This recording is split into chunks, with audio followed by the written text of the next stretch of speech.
Welcome again to this course, Working in Child Protection Field. Today we have important short topic, which is communication with teenagers.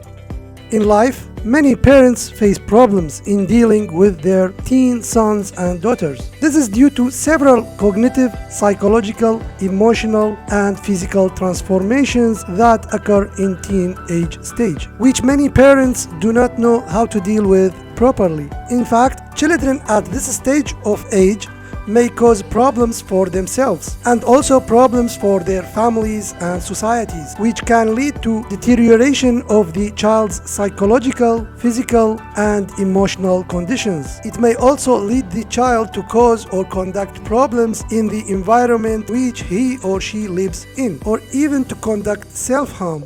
We, as workers in the child protection field, need to know at least the basics of this subject, which can prevent or reduce issues and problems as domestic violence, psychological, physical, emotional, and social problems. We should raise awareness that improves children's lives among their families. We can conduct such awareness either directly through family meetings, sessions, visits, and etc., or indirectly through spreading and sharing protection knowledge with our social and work cycles, with a belief that such information and knowledge can positively improve children's lives and also lives of families and communities. Thus, let's have 4 important awareness topics about teenager communication. These 4 topics consist of teenager meltdown, open up, expressing emotions, and building self-confidence. First, meltdown. As parents, there are many ways to help your teenage child in meltdown case. First, listen to your child without interruption. Offer sincere sympathy. You should check severity. You should provide adoption support. And also, you should not be dismissive. Also, parents can offer help to solve problems. They can do that in different ways. For example, helping the child to divide the problems into 2 groups. First group is the problems that are changeable.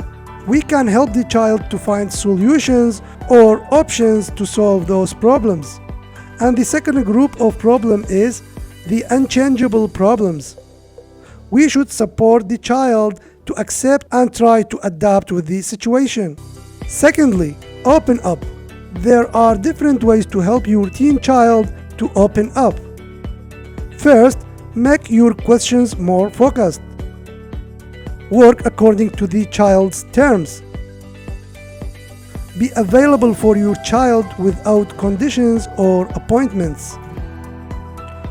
Third, building self-confidence. There are many ways you can help your teen child to build self-confidence.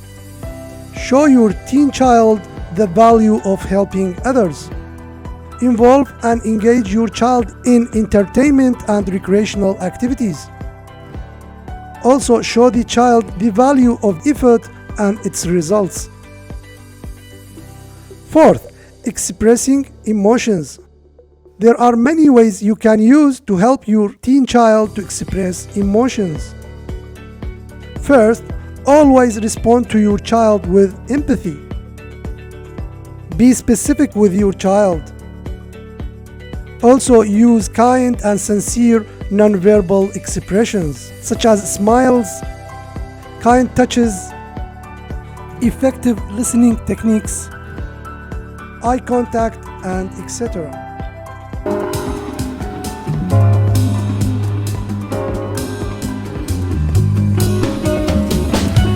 Communicating well with your teen is about establishing trust and a foundation for mutual respect. Let's look at some scenarios that show both the wrong and right way to communicate with your teen. Really? You're an hour late. Now the post office is closed. I just forgot, okay? You're so irresponsible. What's wrong with you? I just forgot, okay? You're grounded. You're so unfair. The father was worried and scared that something had happened to his son. That fear and anger was directed toward his teen in an unproductive way. It's okay to be upset in this situation, but dumping those feelings on his son won't help him from being late in the future. For a more productive conversation, frame the exchange with I statements that explain reasoning and fosters a two-way communication.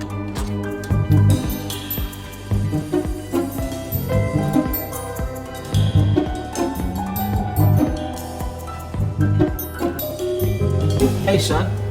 Hey, I was worried about you. We agreed that you'd be home an hour ago since I needed to use the car.